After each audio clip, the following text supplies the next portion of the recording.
না। আমাদের একটা স্বরাষ্ট্রমন্ত্রী আছে, সেই ভদ্রলোকের দায়িত্ব হচ্ছে সারা দেশে আইন শৃঙ্খলা রক্ষা করা, অথচ উনি দেখি সারাদিন সংসদে গিয়ে সংবিধান চর্চা করে। তো আমার মনে হয় যে ওনার এই স্বরাষ্ট্র মন্ত্রণালয়ের মন্ত্রিত্ব পদ বাদ দিয়ে উনি নিজে একটা কমিটি করে, সংবিধান বিশেষজ্ঞ কমিটি করে এইটা নিয়ে চর্চা করুক। এইটা তাহলে মানুষের শিক্ষা টিক্ষা দিতে পারবে। বাংলাদেশে সারা দেশেও প্রতিদিন হত্যা, লুণ্ঠন, চাঁদাবাদিতে অতিষ্ঠ মানুষ, অথচ সেদিকে তার কোনো খেয়াল নাই, সেদিকে তার কোনো কাজ নাই। সে আছে সারাদিন সংবিধান চর্চা, সংবিধান নিয়ে।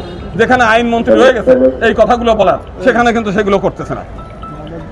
তো সেই কারণে আমরা এই সরকারের কাছে আবেদন জানাই যে যেহেতু আমাদের কোনো প্রতিনিধিত্ব পার্লামেন্টে নাই, আমাদের সংসদে কোনো কথা বলার মতো লোক নাই, সেই কারণে যেটা কমিটি হবে, সামনে যে কমিটি হবে সেই কমিটির মধ্যে আমাদের যেন মতামত নেওয়া হয়। এবং একই সঙ্গে আমরা চাই যে আগামী যে সংসদ বসবে সেই সংসদের প্রথমেই প্রধানমন্ত্রী যে অঙ্গীকার করেছেন যে রেইনবো সরকার, যেহেতু এই বর্তমান যে পার্লামেন্ট, সেই পার্লামেন্টে এদেশের 2 কোটি হিন্দুর কোনো প্রতিনিধিত্ব নাই, সেই প্রতিনিধিত্ব নিশ্চিত করার জন্য জাতীয় সংসদের সংরক্ষিত আসনের বিল পাস করবেন এবং সেটা পৃথক নির্বাচনের মাধ্যমে।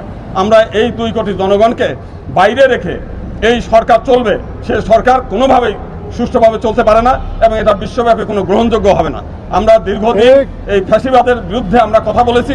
এই সরকারের কাছে আমরা মানববন্ধন আমাদের করতে হবে, এটা নিয়ে দাবি দেওয়া করতে হবে, আমরা সেইটা মনে আশা করি নাই। কিন্তু আমাদের দুর্ভাগ্য যে আমাদের সেটার জন্য আজকে রাস্তায় আমাদের দাঁড়াতে হচ্ছে। তো সেই কারণে আমরা সরকারকে আবারও আহ্বান জানাই যে সামনের অধিবেশনে আপনারা এই সংসদে জাতীয় সংসদ সহ সর্বক্ষেত্রে সংরক্ষিত আসনের বিল আনবেন এবং সেটা আমাদের পার্লামেন্টে সংখ্যালঘুদের প্রতিনিধিত্ব নিশ্চিত করবেন। অন্যথায় সারা বাংলাদেশের হিন্দু সম্প্রদায় সহ অন্যান্য সম্প্রদায়কে নিয়ে আমরা রাজপথ, বিক্ষোভ মিছিল সহ অন্যান্য আমরা কর্মসূচি ঘোষণা করব। ধন্যবাদ।